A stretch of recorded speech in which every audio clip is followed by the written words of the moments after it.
Today, I'm going to teach you how to make candied fruit panettone with a melt-in-your-mouth dough. It's quick and easy. You won't be buying panettone again this Christmas.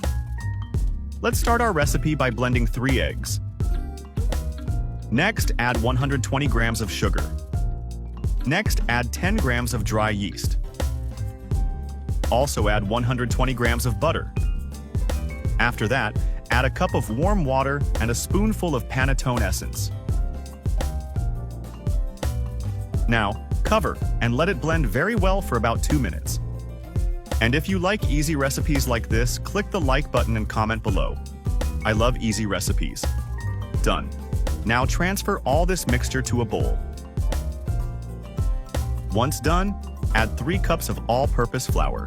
Gradually add the all-purpose flour and mix. Stir well until the dough is smooth and homogeneous. If possible, give it a light beat to achieve this texture. This is the ideal consistency. Now, cover and let it rest for 30 minutes. In another bowl, add 200 grams of candied fruit, 50 grams of raisins, and 50 grams of almonds, along with a tablespoon of flour, and mix well. Then, simply add all the fruit to the batter and mix well until combined.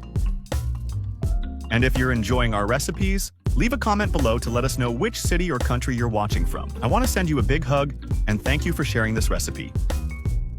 Now, pour all this batter into the panettone molds. Here, I divided the batter equally between each mold. I added a little more candied fruit. Then, cover and let it rest for another 30 minutes until it doubles in size. Then, bake in a preheated oven at 180 degrees Celsius for approximately 40 minutes. And our panettones are ready. Look how perfect and wonderful they turned out. You won't have to spend any more money buying panettone this Christmas. Now, let's open them so you can see how well filled they are and how soft and fluffy the dough is. If you're making a larger quantity, just double the ingredients. And if you've made it this far, leave a rating from 0 to 10. How would you rate this recipe?